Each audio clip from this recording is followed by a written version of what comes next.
Welcome to IBTV. Khammam జిల్లా Wyra municipality పరిధిలోని గండగలపాడు గ్రామంలో మహిళపై దాడి ఘటన కలకలం రేపేదే. పొన్నెకంటి కుసుమాంబ అనే మహిళపై అదే గ్రామానికి చెందిన మాజీ కౌన్సిలర్ భర్త కాంగ్రెస్ నాయకుడు కర్నాటి హనుమంతరావు మరియు అతని తమ్ముడు రవి దాడి చేసినట్లు ఆరోపణలు ఉన్నాయి.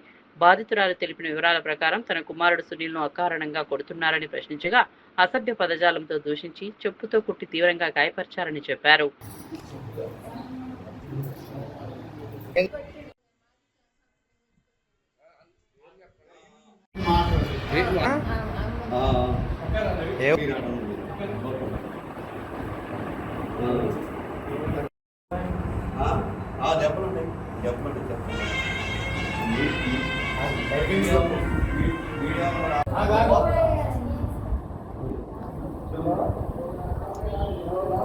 కొడుకులు కొడుతున్నారని అడ్డం పోయింది, ఇంటి మీద వచ్చి కొట్టారు.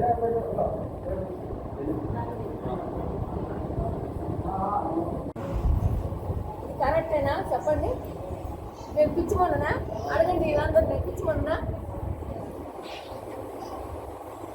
అసలు నేను ఎవరు జోలిపో, నాకు నా జీవితం ఉండలేదు, నాకు న్యాయమే చెబుతావు, ఎవరికైనా నేను అన్యాయం బాగలేదు, నేను బతుకుతాను. ఇప్పుడు చెయ్యాలి కొట్టు ఆశ చేసేట్టు ఆయన పని ఎవరు చేయాలని నేను చెప్పు. మా వారికి ఎవరు పని చేయాలి? ఈ చెయ్యి ఎత్తుంది, ఆయనకి రోజు టిఫిన్ చేసి పెట్టాలి, ఆ రోజు ఆ ట్యాబ్లెట్ ఎవరు చేయాలి? నాకు ఎవరు చేయాలి, ఆయనకి ఎవరు చేయాలి చెప్పండి. 15 లక్షలైంది ఆయనకి, 3 టెంట్లు వేసి ఆయన పేషెంట్. నాదేంటండి నా పరిస్థితి? ఇప్పుడు ఇలా హాస్పిటల్ పోయేది, ఇంకా నా చెయ్యి జట్ చేసి పోయేది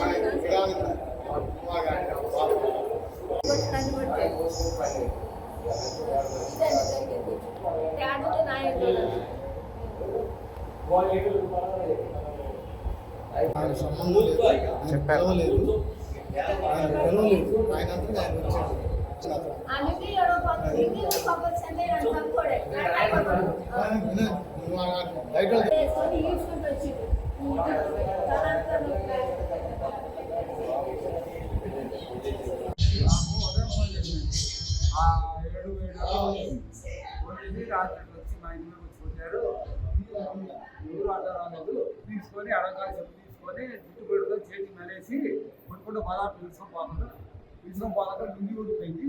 లుంగి ఊడిపోయినా ఊడిపెట్టకుండా మళ్ళీ వచ్చి కొట్టింది చెప్తూనే ఎవరు ఆట రాలేదు.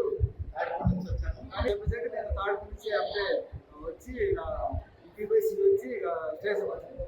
ఎస్ఐ గారు అందరూ హాస్పిటల్ పోయి కడిగేసుకొని ఆగిపోయినాను అంటే ఇక హాస్పిటల్ వచ్చింది.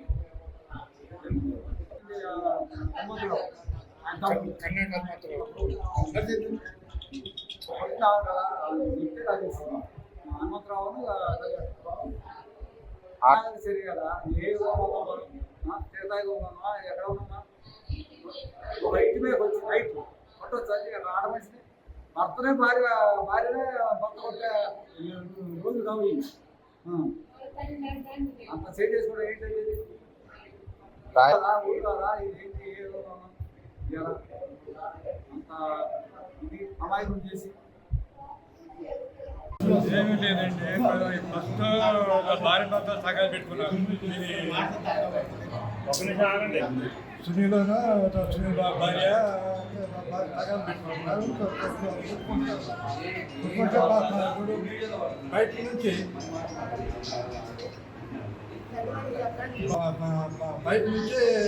ఇద్దరు తాగిపోతులు ఇంట్లో దూరపడి అడ్డం ఉంటే ఇద్దరిని బయట లాగి పిచ్చి కొట్టి దీపత్వం చేశారు. కర్ణాటక హనుమంతరావు, కర్ణాటక రవి బాగా తాగొచ్చి